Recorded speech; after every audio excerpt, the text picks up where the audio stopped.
well, this is exciting. We're joined by the EA Sports FC EFL Young Player of the Month for February. It's Norwich City's Mo Toure. How are you, Mo? I'm very good. And you? Very, very well. I'm really excited to chat, first and foremost, just about what an incredible start to life at Norwich City you've had. You only joined at the very start of February, and here you are winning this award, which is pretty prestigious in EFL terms and has an impressive list of former winners. How does it feel? Yeah, it feels great. Coming into the team, and we just been winning a lot of games. The coach as well, he believed in me, bringing me in. So I'm just happy to pay back the favour for the club believing in me. So your first goal came off the bench against Blackburn. What did Philippe Clement say to you coming on? You'd barely been there a few days. Such a whirlwind for you. What did he say when he brought you on? That one was a bit different. Like you said, I just came, so I was just trying to settle in. I think before I came on, if I can remember right, he told me just to come on and try change the game and just be an impact and just have fun. And I think it was Oscar Schwartau who had the ball on the left-hand side. He'd already gone close once or twice, and you're doing the job following in, and just a burst of speed to get in front of the defender and finish off the rebound. Is that the sort of thing that you've been doing for a long time? Yeah, I've been trying to add that more to my game, the striker goals, just being in the right position at the right time. So when he was about to shoot, I was just telling myself if I could place myself where I reckon the ball will come back out, it will be a good chance of me scoring. Obviously, you've scored plenty of goals in your career so far, but just talk me through what it felt like to see the ball hit the net and then to celebrate in front of the new set of fans, the Norwich City fans. Yeah, it was an amazing feeling, to be honest. Coming to a new club, especially for strikers, we want to score and we always dream about our first goal, how it would be. And mine came very, very early in my first game. So it was just excitement. I couldn't really explain the feeling. I was just excited and grateful for the opportunity. So then you get a start in the next game against Oxford United, midweek game, I think it was. A hat-trick, your first career hat-trick. And in fact, you're the first player to score a hat-trick on a first start in England's top four divisions since Jesse Lingard in September 2013. Just talk me through that whole day and night. Yeah, again, it happened quickly, so it wasn't something I could really sit and really reflect on. I just got told I was starting and go out there and try to apply the principles that I've learned or Clement has told me.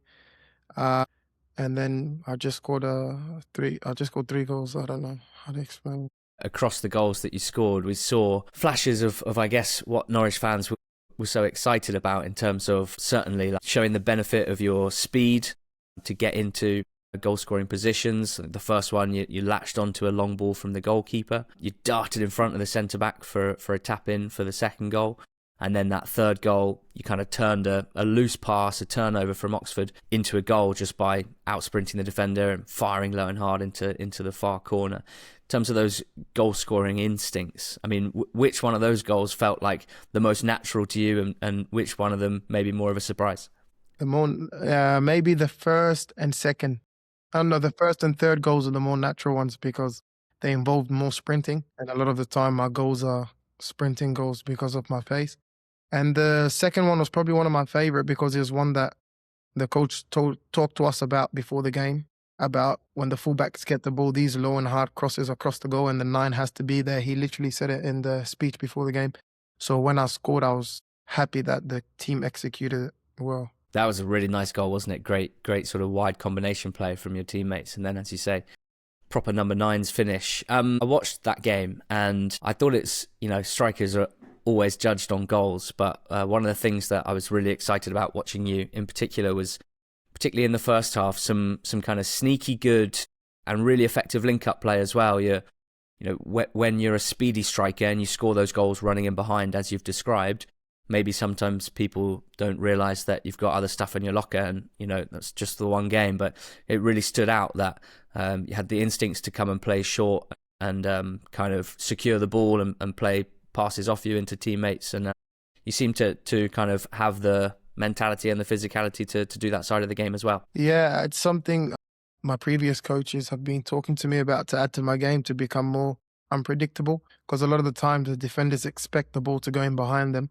And then if I can just come to feet and link up, it'll make them think a bit. So Philippe was talking to me before the game to try to change it up sometimes. And I think it worked well. That's really interesting because the role of a number 9 is always fascinating to me, and it's hard to be everything, right? It's hard to be the one that stretches the play and runs in behind and provides that threat to the centre-backs while also being the one to link play. It's hard to be super speedy and finish really well, but also be decent in the air and, you know, bang with centre-backs and kind of provide that physicality as well. So it's clubs often want something different. They might want a target man, a focal point. They might want someone playing off the ball and running in behind. But I suppose the best thing, particularly as a young striker, is to try and add as many components to your game as possible. Yeah, of course. I do have my strength, but sometimes the coach might want something different. Like you said, he might want a target man that can hold the ball up very well, and it's something I've been working on for a very, very long time. But every time I have the chance to show my strengths, I try to do it as much as possible, and I still play within the principles of the team. I just feel like I have to learn how to find the balance a little bit better. And it sounds like the manager, Philippe Clement, you know, he wasn't necessarily overloading you with information given that you'd only just arrived at the club. But even in the small things that he did say, really managed to both kind of motivate you, relax you, but also, you know, that little tactical mention about when the ball's out wide and the crosses are coming in low and hard. It feels like really effective messaging. Is that something that you've noticed from him so far? Yeah, for sure. Even going to the second game on the team bus, he kind of pulled me close to him and he was showing me a few clips of Haaland and Lukaku, just how they position themselves in the box, how they get these easy striker goals that aren't so easy. So like I said, just to execute that straight away in the next game, it felt amazing because I know his information it's working and I keep learning from him. Unfortunately, after scoring those 4 goals in 180 minutes or so of football, you did pick up an injury. Tell me, how's that? Yeah, it's getting much better. It was unfortunate. It came at a very, very bad time. There's no good time for injuries anyway. So I just have to keep working hard. I think it's better than we expected. Hopefully I can come back the first game after the international break. Okay, that's great. You're a Socceroo. You're an Australia international. You've got actually a real growing group of Aussies in the championship. Obviously, Nestori Irankunda, who I think's a pretty similar age to you, but also a lot of other young Aussies under 23s. I think I counted like 7, 8, 9, all playing in the championship. Daniel Benny, for example, off the top of my head. There's a couple down on the south coast with Portsmouth, and it does feel like Australian football, and particularly players in your generation, are starting to really make an impact on English football again, which a lot of us who grew up in the 90s and 2000s will remember some big names like Viduka and Kuehl. Is it nice to kind of look around the squads and see plenty of Aussies in English football as well? Yeah, it's very refreshing. It's good to see familiar faces, especially in the leagues you play.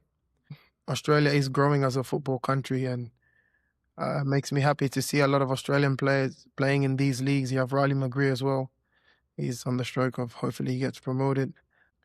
But it's very nice to see a lot of Australians. It says, like, it shows we're doing something well in our leagues, and hopefully we can continue growing. For sure. And I was actually going to ask you a quiz question, but I think you probably know the answer. You were the third youngest debutant in the A-League's history when you made your debut at 15 years and 320 days old. But at 15 years and 326 days old, you became the youngest A-League goal scorer. Do you remember who set up that goal for you?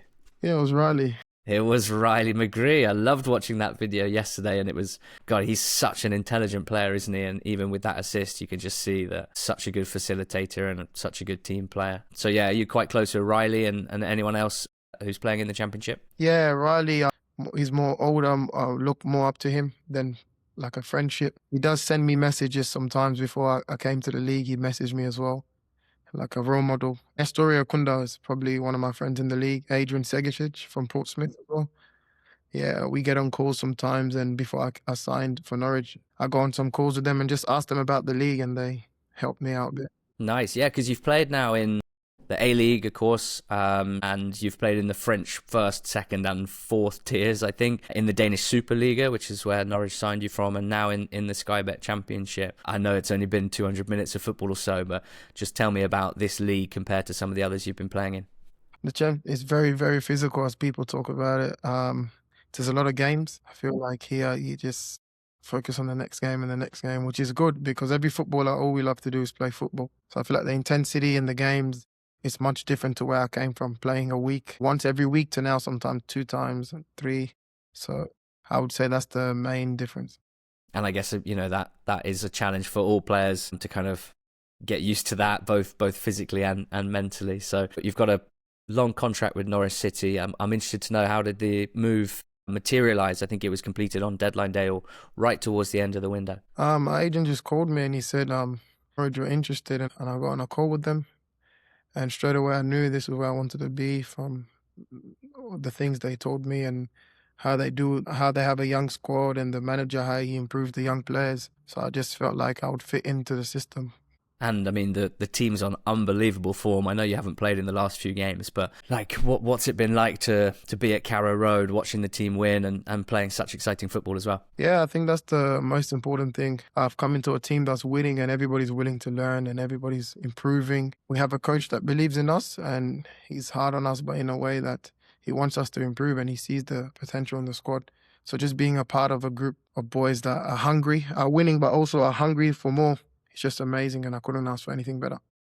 And you've had other new January signings, Ali Ahmed and Paris Magoma as well, are both playing really well. And I've loved watching those two combining, you know, lots of 1-2s and little flicks. They seem to already have a great understanding of each other's game.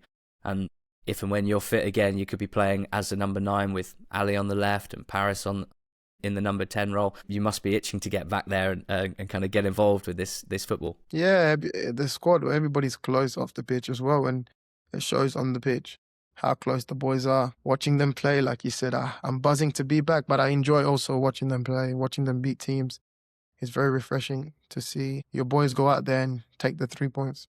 Yeah, and I think I'm right in saying that both of your brothers are professional footballers as well. So yeah, what's your relationship like with your brothers? That's incredible for all three of you to make it pro.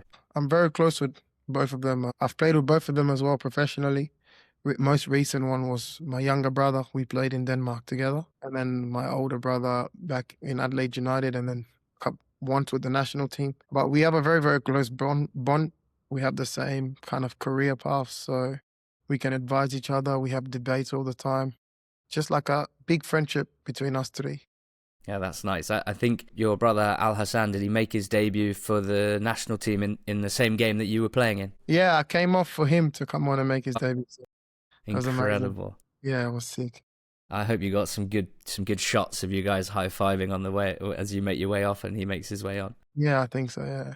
That's awesome. And he, I noticed as well, he scored his first hat-trick of his career that month. That was November, playing for Sydney FC in the A-League. And then obviously you scored your first hat-trick 3 months later. Yeah, it was sick. I was so happy for him. He had a hard spell in Europe with injuries and stuff, and he went back to Australia, and I was buzzing to see him score his first hat-trick. What about your younger brother? What sort of a player is he? Can we hope and expect to see him in English football at some stage in the future? He's probably the best. My older one is probably the best one, but Musa is a close second. So hopefully soon you'll see him playing in England. He plays in Denmark right now, so he's just improving. And of course, short term, you'll be focused on getting yourself back fit and contributing to Norwich City to finish the season. But of course, there's the World Cup this summer as well. And having been involved in recent Australia squads, I can only imagine how much of a focus it is for you to make that final squad. When you think about the World Cup, what are your thoughts? How do you motivate yourself? Like you said, yeah, first I have to get back and start playing with Norwich and playing well. It's the only way I'll get back into the Australian national team. But the World Cup for me, just beyond words, it's a tournament I've grown up watching every 4 years. Everybody's looking forward to the World Cup. So now potentially being a part of it, it means a lot. And it's very motivating for me to get back out there and just continue to prove myself. And hopefully, if I do get selected, go and have a good World Cup. Yeah, well, we're looking forward to seeing you back and scoring goals in the Championship, and then who knows, maybe out in North America this summer as well. Mo, the EFL's Young Player of the Month for February. It's been a real pleasure to get to know you and chat with you. Thanks for coming on. Thank you so much. Thank you.